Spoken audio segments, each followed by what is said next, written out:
Shalom Bapak Ibu Saudara yang dikasihi oleh Tuhan. Haleluya, kita bersyukur pada hari ini kita bisa kembali bangun, melakukan aktivitas, dan juga sekarang siap lagi untuk beristirahat.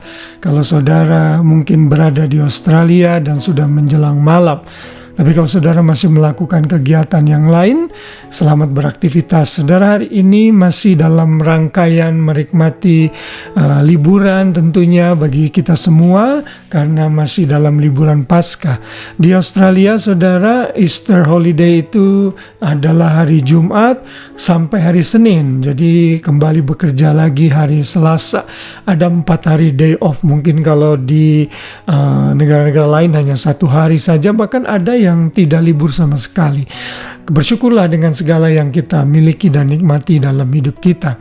Dan saudara, kalau menurut kronologi apa yang Tuhan Yesus lakukan setelah Ia disalibkan, hari ini Tuhan Yesus tentunya berada di dalam kubur, dan dalam keadaan di dalam kubur inilah Alkitab di dalam kitab Petrus menyatakan Ia memproklamasikan kemenangannya atas iblis dan roh-roh jahatnya, sehingga tidak ada lagi yang dapat mengalahkan Ia sekalipun kematian. Karena esok hari Dia akan bangkit dari kematian dan menyatakan Dia tidak lagi dikuasai oleh maut. Dan hari ini kita akan belajar dalam renungan malam Sabtu 19 April ini dengan judul Kristus dimuliakan di dalam salibnya. Saudara, kemarin saya sudah menyatakan bahwa salib itu sebenarnya hukuman yang sangat hina dan merupakan bentuk pengejekan yang sangat rendah. Tetapi kita juga bisa belajar di saat yang sama bahwa justru Kristus dimuliakan di dalam salib yang Ia jalani, di dalam hukuman ini. Karena disinilah simbol kerendahan hatinya. Dia mengosongkan diri dan taat sampai mati di kayu salib.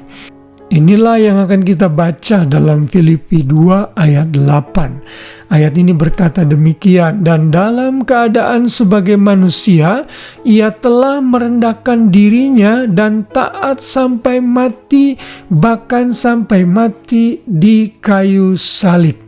Kalau saudara mundur di ayat ke-6 dikatakan Dia itu adalah rupa Allah itu sendiri, namun tidak menganggap itu sebagai satu kesetaraan, namun telah mengosongkan dirinya, mengambil rupa seorang hamba, merendahkan diri serendah-rendahnya, dan Dia mati di kayu salib.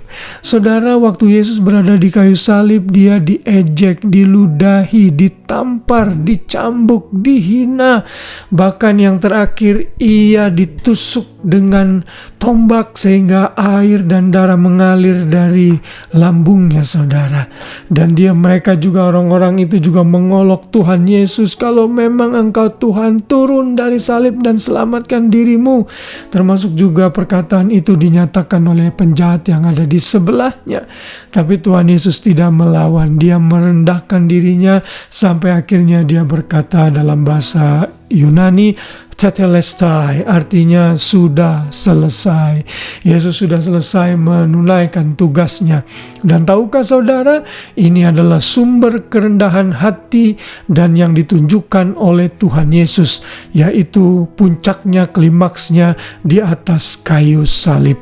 Dan di dalam kerendahan hati inilah justru Yesus dimuliakan. Karena itulah Kristus dimuliakan di dalam salibnya. Karena kalau kita lanjutkan di ayat 9 dan ayat 10, di sana dikatakan, itulah sebabnya Allah sangat meninggikan Dia dan mengaruniakan kepadanya nama di atas segala nama, supaya dalam nama Yesus bertekuk lutut segala yang ada di langit dan yang ada di bumi dan yang ada di bawah bumi. Jadi saudara, ternyata Bapa sebelum memuliakan dan meninggikan Yesus dan mengaruniakan nama di atas segala nama dan menyatakan Ia raja di atas segala raja, Ternyata Yesus harus hidup dalam kerendahan hati lebih dahulu, dan kerendahan hati itu harus dilakukan saat dia berada di atas kayu salib.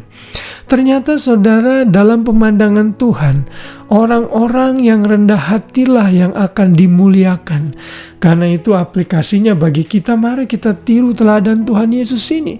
Ia yang adalah Tuhan dan Allah sendiri telah mengosongkan diri, bahkan direndahkan di kayu salib. Namun justru dalam kerendahan hati inilah Yesus diangkat dan ditinggikan, sehingga setiap lutut akan bertekuk dan setiap lidah akan mengaku bahwa Yesus adalah Tuhan. Salib yang dianggap hina oleh dunia justru menggambarkan kemuliaan Kristus yang luar biasa. Dia rendah hati sehingga ia dimuliakan dan menjadi raja segala raja. Mari ikuti teladan Kristus dengan hidup dalam kerendahan hati, dan Tuhan akan mengangkat kita pada waktunya. Haleluya.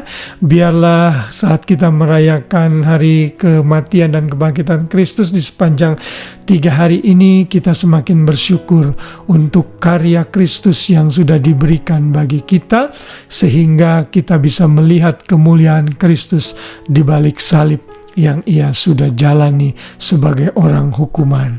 Namun di balik itu ada kemuliaan Bapa yang besar yang diberikan kepadanya, yaitu kemuliaan yang diberikan kepadanya sebagai anak tunggal Bapa, penuh kasih, karunia, dan kebenaran. Selamat malam, selamat beristirahat, biar kasih Kristus menangi kita semua. Shalom.